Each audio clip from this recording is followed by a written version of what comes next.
இலங்கையிலிருந்து பல ஆண்டுகளுக்கு முன்பு அகதிகளாக தமிழகம் வந்த சிலர் ராமேஸ்வரம் பகுதியில் மனநலம் பாதிக்கப்பட்ட நிலையில் அவதிப்பட்டு வருகிறார்கள். மனதை சோகமாக்கும் அந்த காட்சிகள் இதோ.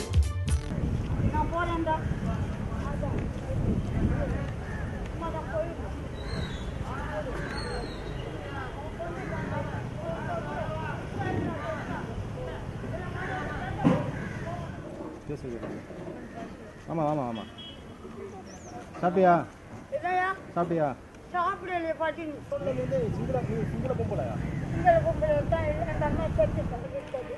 இங்கே நாங்கள் அந்த பாட்டோடு வந்தது அவன் எங்களை காலத்தை முட்டி வைக்கிறது கடவுளையை சாப்பாடு வலிக்கணும். வேற என்ன செய்யும்? உங்களுக்கு வீடு உள்ள இருக்கா இல்லையா? வீடு இல்லை, வீடு கொடுக்கல. வீடு கொடுக்கல என்ன ஏற்றிடுவாங்க, அதனால வீடு கொடுக்கல. இப்போ நீங்கள் சிலோன் போகணுமா? சிலோன் போகணுன்னாலும் சேர்த்துவாங்க. நீங்கள் இங்கே இருக்கலையா? இங்கே இருக்கல, ஏற்றுறாங்க. ஏம்மா இங்கே இருக்க என்ன பண்ணிருக்கீங்க? இருக்க விடுறாங்க யார்கிட்ட? ஏன் என்ன தெரிய சனம் இருக்க விடுதல இருக்கல. எந்த சனம் உள்ள உள்ளவங்களா? இந்த கடவுள உங்களுக்கு லட்சம் ஊற்றின இது படம் இல்லை. இப்போ பேக்னா கொண்டு வந்து வச்சிருக்கீங்கல்ல, அதுதான் அவங்க வரணும். அதான் நிற்கிறோம், அவங்க வரணும், எங்கள் சகோதரங்கள் வரணும். கப்பலுக்காண்டி வெயிட் பண்ணிக்கிறீங்க? அதான் நிற்கிறோம். இதில் டாசண்டர் கேச்சு அதை நிற்க சொல்லுங்க. அதான் போர் நடக்கும்போது அங்கே இருந்தீங்களா? பார்த்தீங்களா? எங்களுக்கு தெரியாது, அதை பற்றி எங்களுக்கு தெரியும். உங்கள் பேர் மல்லிகான்னு சொல்கிறாங்க. தெரியாது, அது எனக்கு தெரியல. வைக்கிறது இங்கே தான் இருக்கீங்களா? இங்கே தான் இருக்கேன். ஏற்றது எனக்கு தெரியாது, பேர் வைக்கிறது. பேர் வைக்காம எப்படிமா? உங்க கூட பிறந்தவங்க நீங்கள்? உங்களுக்கு எத்தனை பேர் பிறந்தவங்க உங்க கூட? எங்களுக்கு 8 பேர். உங்க பிள்ளைய எத்தனை பேர்? என்ன பிள்ளைய இல்லை, நான் கல்யாணம் முடிச்சேன். சாப்பிட்டீங்களா இல்லையா? சாப்பிடுவேன். நீங்கள் அங்கே இலங்கைக்கு போனீங்கன்னா உங்களை பார்த்துக்கிறதுக்கு ஆள் இருக்கா? ஆளுக்கு போலீஸ் பார்ப்பாங்க. போலீஸ் எப்படி பார்ப்பாங்க? அவங்க பார்ப்பாங்க, அரசாங்கத்தில் வேலை பண்ணி அரசாங்கத்தில் அவங்க பார்ப்பாங்க. அந்த பையில என்ன? பையில் நாங்கள் ஒரு கோப்பை இதில் இருக்குது. கண்டிப்பாக எதுக்காண்டி?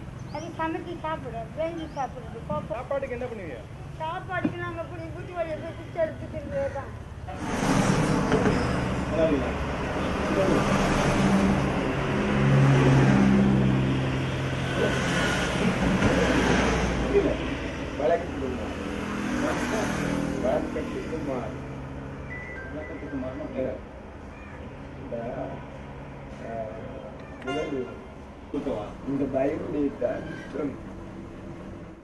நீங்க எங்க இருந்து வரீங்கன்னு சொல்லுங்க. நான் வந்து பயோடேட்டா விட்டு ஓகே. நான் மனுஷனாக இருந்தால் தானே உலகமா மக்கள் சும்மா ஆகும். மனுஷன் இல்லாம இப்போ மனுஷன் இல்லாமல் மக்கள் ரெண்டாவது இப்படி ஆகும். எல்லாரும் பேரும் விசாசம் சொல்லிட்டு நான் 2 பேர்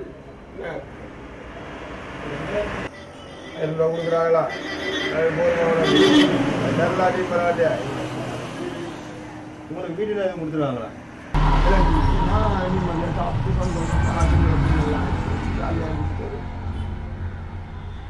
கொடுக்குற 1000 ரூபாய் டீக்கு. இப்போ நீங்கள் உங்கள் நாட்டுக்கு போகணும்னு விருப்பப்படுறீங்களா? நாட்டுக்கு போகிறதுக்கு நான் இன்னும் விரும்பவில்லை. இப்போதைக்கு எனக்கு அங்கே போகிறதுக்கு இஷ்டம் இல்லை. சுத்தமாக இஷ்டம் இல்லை. 10 வருஷம் என்ற வேலை முடிஞ்சதுக்கு பிறகு தான் அதுக்கு பிறகு தான் புறப்படுறேன். 10 வருஷம் வேலை முடிஞ்சதும் போயாமனே 10 வருஷம் வேலை முடிஞ்சதுக்கு பிறகு போகணும். நீங்கள் என்ன படிச்சிருக்கீங்க? ஜிசி. நாட்டுக்கு அதாலாவியே நெய்வாங்க. நாங்கள் படுத்திருந்தால் பெத்த பிள்ளை இருக்கும்போது சினிமாவுக்கு போகலாமல், நடிக்கலாமல், காதலிக்கலாமல், பாட்டு பாடலாமல், டான்ஸ் ஆடலாமல். ஈகோ ப்ராப்ளத்தில் என்ன போடட்டும் கொல்லட்டும் அண்டனுப்பாங்க. நான் என்ன செய்ய முடியும் அப்படின்னு நான் ஒரு வார்த்தை. இந்த வாழ்ந்துருக்கக்கூடிய இந்த தமிழ் உறவுகள் வந்து பல்வேறு தோழர்களுக்கு வந்து மனநிலை பாதிக்கப்பட்டு, ஏன்னா இப்போ வந்து அவங்க வந்து உறவுகளை இழந்து வந்து உட்காந்துருக்குறாங்க. அங்கே உறவுகள் இருக்கிறாங்க, இங்கே பாதி பேர் இருக்கிறாங்க. அப்போ இந்த தமிழ்நாட்டு பகுதியில் வாழக்கூடிய இந்த அகதிகளாக வாழக்கூடிய தமிழர்களுக்கு பல்வேறு மன அழுத்தத்தில் இருக்கிறாங்க. தமிழக அரசாங்கம் வந்து அவங்களுக்கு வந்து ஒரு நிரந்தரமான ஒரு குடியுரிமையும் கொடுக்கல. இல்லை அவங்க என்ன மனசை நினைக்கிறாங்கிற ஒரு விஷயத்தையும் மனசில் வச்சுக்கிட்டு தமிழக அரசாங்கம் அவங்களுக்கு தேவையான உதவிகளை செய்து கொடுக்கணுங்கிறது இங்கே இருக்கக்கூடிய தமிழ் உறவுகளுடைய ஒரு எதிர்பார்ப்பாக இருக்குது. மண்டப அகதி முகாம் இலங்கையிலேருந்து வந்தவங்க மனநலம் பாதிக்கப்பட்டவங்க 2-3 பேர் இருக்காங்க. அவங்க வந்து இன்றைக்கி சூழ்நிலைக்கு இங்கே இருந்து அவங்க ரொம்ப சிரமப்பட்டுருக்கா. அவங்கள பார்த்துக்கவோ எடுக்கவோ ஆள் இல்லாமல் ரோட்டு வழியே திரியிறாங்க. அவங்கள ஒன்று அவங்க சொந்த நாட்டுக்கு அனுப்பி விடுங்க, இல்லைன்னா ஏதாவது ஒரு மறுவாழ்வு இல்லத்தில் சேர்த்து அவங்களுக்கான ட்ரீட்மெண்ட்டை கொடுத்து அவங்கள ஒரு நார்மல் மனுஷனாக மாற்றுறதுக்கான முயற்சியை எடுங்க. இந்த லேடி இந்த இங்கே பேக்குன்னு வச்சுக்கிட்டு இருக்காங்களே எதுக்காண்டி இருக்காங்க? அவங்க எப்போ பார்த்தாலும் இப்படியே தானே தெரியவா, குப்பையை பொறுக்கி ஒரு பையில் போட்டு வச்சுட்டு, ஆனால் அவங்க இருக்கிற இடத்த சுத்தமாக வச்சுருக்கோம். அது மனநலம் பாதிக்கப்பட்டவன்னு சொல்கிறோம்ல, ஆனால் அவங்க ஒரு இடத்துல இருக்கிற அந்த இடத்த போய் பாருங்கள், நல்லா கூட்டி சுத்தமாக இருங்க அவங்க இருக்கிற இடம். அதனால அவங்கள கொண்டு அவங்க சொந்த பந்தத்தோடு சேர்த்து விடுறது ரொம்ப நல்ல ஒரு விஷயம்.